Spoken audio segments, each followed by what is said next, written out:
Hello everyone, আজও মঞ্চ কিচেনের আরেকটি পর্বে আপনাদেরকে স্বাগত। আজকে আমি শেয়ার করব আমি যেভাবে বাড়িতেই মজারেলা চিজ বানাই সেই চিজের রেসিপি। এজন্য আমি 1.5 লিটার দুধ নিয়ে নিলাম। এই দুধটাকে আমি একেবারে হালকা গরম করব, এমন গরম যেন আঙুল কিছুক্ষণ ডুবিয়ে রাখা যায়,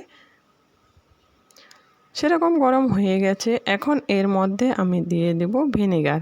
আমি 1.5 লিটার দুধের জন্য ভিনেগার দেব 1 কাপ, দিয়ে কিছুক্ষণ এটাকে ঢেকে রেখে দেব। এখন এই অবস্থায় এসেছে, এটা দুধ কেটে ছানায় পরিণত হবে। তবে যে পনির বা খাওয়ার ছানায় ব্যবহার করি আমরা, সেরকম ছানা নয়। ঠিক যেমন ভিডিওতে দেখতে পাচ্ছেন সেরকমই হবে, নরম প্রকৃতির। এখন এই ছানার থেকে জলটাকে বের করে নেব।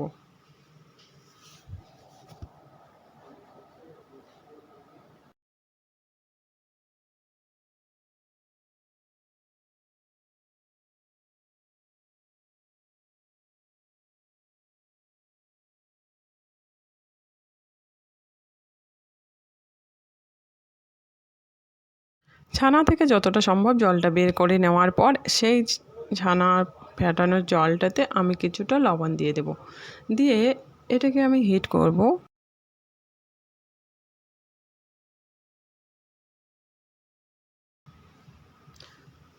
হিট হয়ে গেছে। এখন এর মধ্যে আমি সেই ছানাটাকে ডুবিয়ে রাখবো জাস্ট 5 সেকেন্ডের মতো। তারপরে আবার সেই ছানা থেকে জলটা বের করে নেব। এই পদ্ধতিটা আমি মোট 5 বার করব।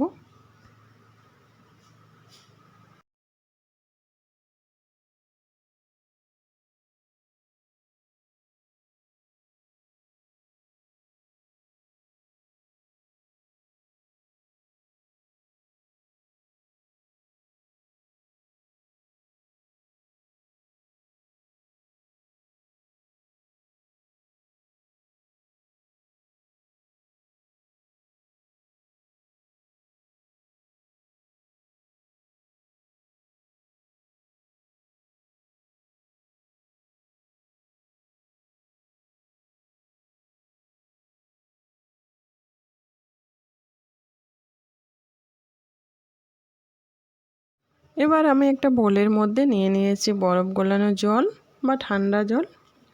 এটাতেও আমি সেম পদ্ধতিতে ছানাটাকে 5 বার এই জলের মধ্যে চুবিয়ে রাখবো।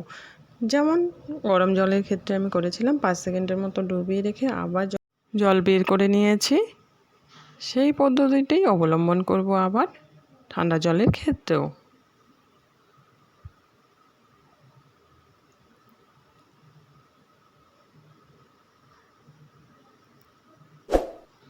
এবার একটা প্লাস্টিকের র্যাপারের মধ্যে এটাকে আমি র্যাপ করে ফ্রিজের মধ্যে রেখে দেব।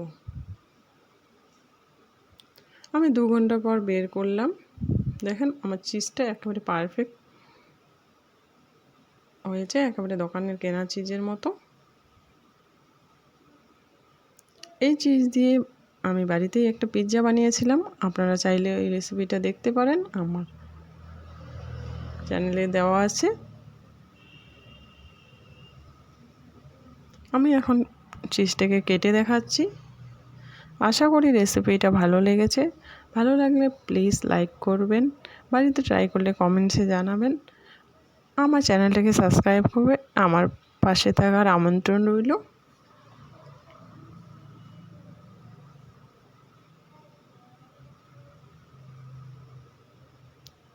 এতক্ষণ সঙ্গে থাকার জন্য অসংখ্য ধন্যবাদ। টাটা।